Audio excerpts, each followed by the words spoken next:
नमस्कार दोस्तों, break exam में आप सभी का स्वागत है। आज का वीडियो बहुत ही आपके लिए इम्पोर्टेंट है क्योंकि भारतीय अंतरिक्ष अनुसंधान संगठन के जो अध्यक्ष थे उनको अब बदल दिया गया है। तो चलिए वीडियो शुरू करते हैं। देखते हैं पहले भारतीय अंतरिक्ष संगठन के बारे में क्या है। तो भारतीय अंतरिक्ष अनुसंधान संगठन भारत का राष्ट्रीय अंतरिक्ष संस्थान है जिसकी स्थापना 15 अगस्त 1969 को की गई थी। यह भारत को अंतरिक्ष विज्ञान और प्रौद्योगिकी के क्षेत्र में आत्मनिर्भर बनाने में अहम भूमिका निभा रहा है।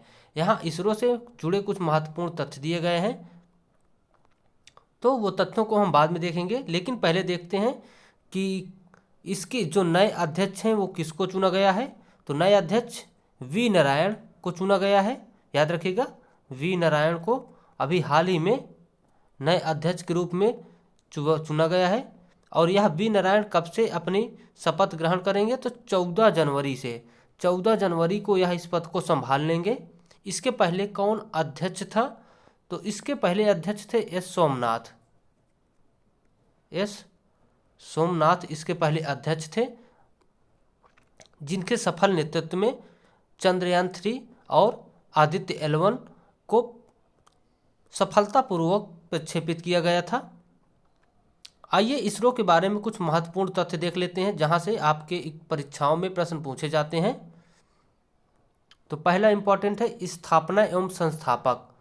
तो इसरो की स्थापना किसने किया था? तो इसरो की स्थापना डॉक्टर विक्रम साराभाई ने किया था, याद रखिएगा, और 1969 में किया था।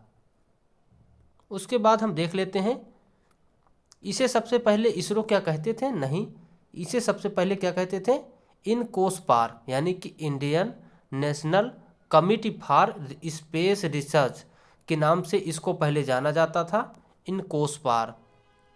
उसके बाद देख लेते हैं इसका मुख्यालय कहाँ स्थित है। तो इसका मुख्यालय बेंगलुरु कर्नाटक में स्थित है। याद रखिएगा, बेंगलुरु कर्नाटक में इसका मुख्यालय स्थित है। उसके बाद हम इम्पॉर्टेंट और फैक्ट देख लेते हैं। इसका पहला स्वदेशी रॉकेट कौन था जो पहली बार इसरो ने लॉन्च किया था? तो पहला स्वदेशी satellite launch vehicle SLV Rohini satellite को 1980 में लॉन्च किया गया था। याद रखिएगा, SLV के द्वारा रोहिणी सैटेलाइट को 1980 में पहली बार लॉन्च किया था इसरो ने। उसके बाद पांचवा इंपॉर्टेंट मिशन क्या है इसका, पांचवा फैक्ट? तो चंद्रयान फर्स्ट 2008 में, याद रखिएगा, इसी ने पानी पर चंद्रमा पर पानी की खोज करने वाला यह मिशन था।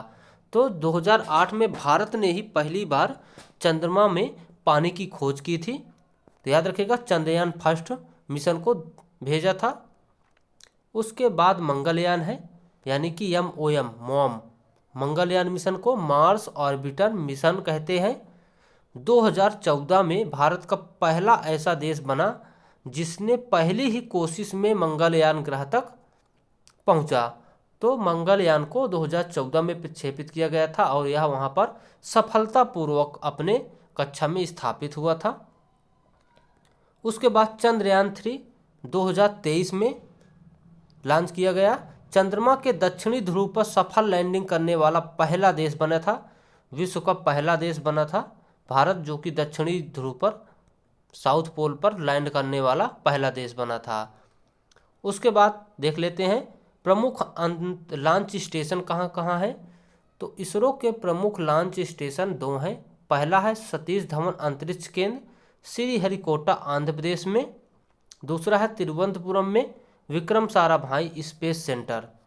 तो दूसरा है तिरुवनंतपुरम में विक्रम साराभाई स्पेस सेंटर। तो 2 इसके प्रमुख अंतरिक्ष स्टेशन है जहां से यानों को प्रक्षेपित किया जाता है। उसके बाद हम प्रमुख प्रक्षेपण वाहन देख लेते हैं। इसरो कौन कौन से प्रमुख प्रक्षेपण वाहनों को इस्तेमाल करता है। तो पहला है PSLV, यानी कि पोलर सैटेलाइट लॉन्च व्हीकल, सबसे विश्वसनीय रॉकेट है यह इसरो का। उसके बाद है GSLV, भारी उपग्रहों को लॉन्च करने के लिए इस्तेमाल किया जाता है। जियो सिंक्रोनस सैटेलाइट लॉन्च व्हीकल इसे कहते हैं। उसके बाद है LVM-3, चंद्रयान 3 और गगनयान मिशन में इस्तेमाल हुआ है LVM-3। उसके बाद गगन मिशन के बारे में देख लेते हैं, काफ़ी चर्चा में है। 2025 में इसको लॉन्च करने की योजना है, इसलिए काफ़ी इम्पोर्टेंट है गगनयान मिशन। भारत का पहला मानव युक्त अंतरिक्ष स्टेशन स्थापित करने का इसका मुख्य उद्देश्य है गगनयान मिशन में। उसके बाद हम अगला देख लेते हैं, विश्व रिकॉर्ड कौन कौन से बनाए हैं। तो इसरो ने 2017 में ही एक ही मिशन में 104 सैटेलाइट लॉन्च करके विश्व रिकॉर्ड बनाया है, मोस्ट इम्पॉर्टेंट फैक्ट है। उसके बाद देख लेते हैं,